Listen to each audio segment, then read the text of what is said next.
మాకు భారతీయ జనతా పార్టీకి మాకు 8 మంది ఎమ్మెల్యేలు ఉన్నారు, వాళ్ళకి 11 మంది ఉన్నారు.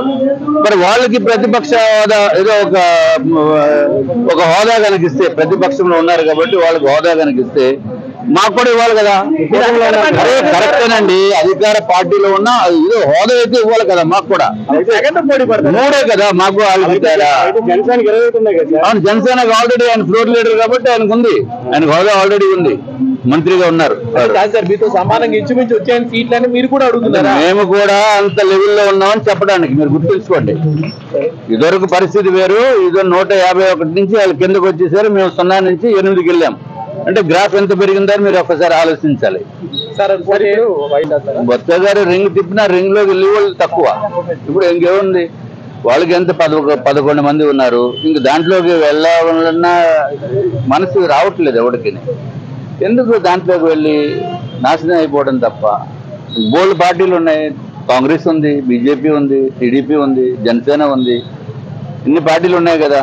ఇంకా కావాలంటే ఎంఐఎం ఉంది, బీఎస్పీ ఉంది, కే పాల్ గారిది ఉంది. సో ఇన్ని పార్టీలు వదిలి మళ్ళీ వైసీపీకి ఎవడు వెళ్తాడండి? దాంట్లో ఉన్నోళ్ళే పోతారు. పాపం ఎంత దారుణం అండి. ఎంప్లాయీస్ దగ్గరది సుమారు 26,000 కోట్ల రూపాయలు ఎంప్లాయీస్ జీపీఎఫ్లు వాళ్ళు దాచుకున్న డబ్బులు ఉంటాయి, అవన్నీ కూడా డైవర్షన్ చేశారు జగన్మోహన్ రెడ్డి గారు.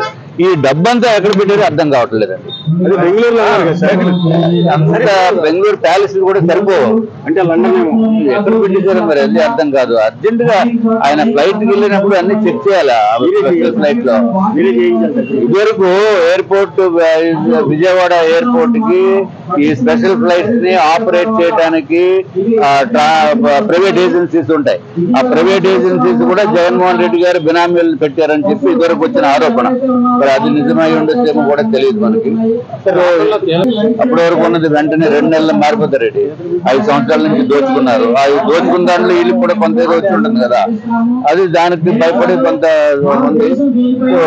డెఫినెట్ గా ఫైళ్లు ఇంకా తగలబడతానే ఉంటాయి. జగన్మోహన్ రెడ్డి గారు ఆయనది ప్రభుత్వం, ఈ ప్రభుత్వం సీరియస్ యాక్షన్ ఎవడైతే తగలబెట్టాడో అని తీసుకెళ్లి లోపలేసి కుమ్మేస్తే అప్పుడు తగ్గుతుంది. జగన్ హిమాలయాలకు వెళ్ళి 1 సంవత్సరం తపస్సు చేసుకుంటే కొంత ఆయన మనస్తత్వం మారేదానికి అవకాశం ఉంటుంది. ప్రశాంతంగా మళ్ళీ ఇంకా 4 years మళ్ళీ ప్రజల ముందుకు వచ్చి నేను మారిపోయాను, నేను తపస్సు చేసుకుని వచ్చాను అని చెప్పి శాంతియుతంగా ఆయన ప్రజల్లోకి మళ్ళీ తిరగడానికి